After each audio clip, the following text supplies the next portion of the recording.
بسم اللہ الرحمن الرحیم۔ السلام علیکم ورحمۃ اللہ وبرکاتہ۔ دوستو، آج پھر آپ لوگوں کے سامنے حاضر ہو اسلام دوست میڈیا کی جانب سے دعوتی تبلیغ کے پروگرام میں۔ چلو شروع کرتے ہیں۔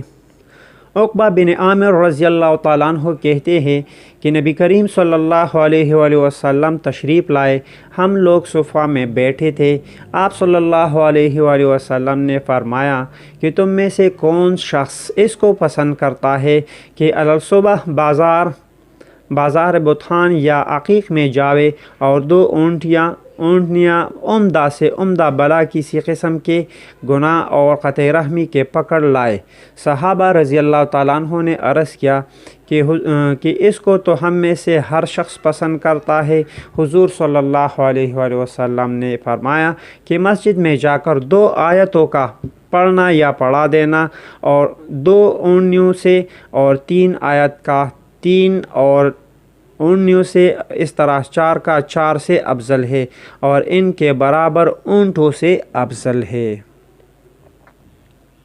اس طرح ایک اور حدیث میں ہے، حضرت عائشہ رضی اللہ تعالیٰ عنہ نے حضور اقدس صلی اللہ علیہ وآلہ وسلم کا یہ ارشاد نقل کیا ہے کہ قرآن کا ماہر ان ملائکہ کے ساتھ ہے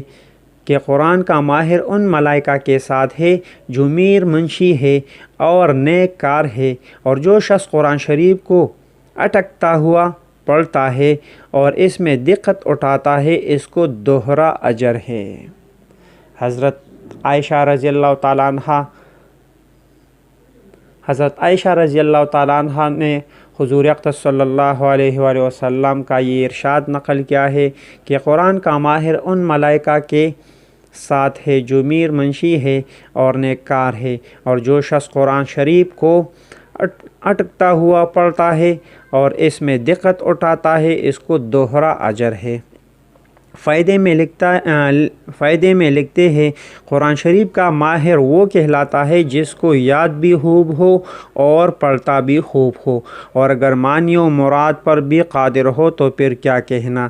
ملائکہ کے ساتھ ہونے کا مطلب یہ ہے کہ وہ بھی قرآن شریف کے لوح محفوظ سے نقل کرنے والے ہیں، اور یہ بھی اس کا نقل کرنے والا اور پہنچانے والا ہے۔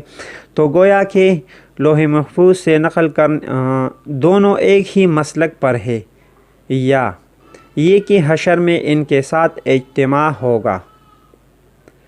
اٹکنے والے کو دوہرا اجر، ایک اس کی قرات کا اور دوسرا اس کی مشقت کا، جو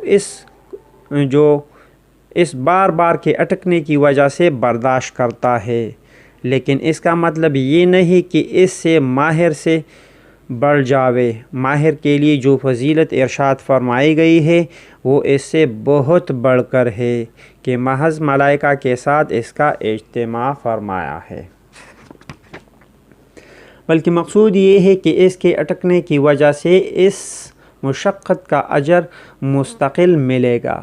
لہٰذا اس عذر کی وجہ سے کسی کو چھوڑنا نہیں چاہیے۔ مولا علی قاری رحمۃ اللہ علیہ نے طبرانی اور بہقی کی روایت سے نقل کیا ہے کہ جو شخص قرآن شریف پڑھتا ہے اور وہ یاد نہیں ہوتا تو اس کے لیے دوہرا اجر ہے، اور جو اس کو یاد کرنے کی تمنا کرتا رہے لیکن یاد کرنے کی طاقت نہیں رکھتا مگر وہ پڑھنا بھی نہیں چھوڑتا، تو حق تعالی شانہ اس کا حفاظ ہی کے ساتھ حشر فرمائے گا۔ اللہ اکبر۔ اللہ ہم کو اس پر عمل کرنے کی توفیق عطا فرمائے۔ اجازت دیجیے، اللہ حافظ۔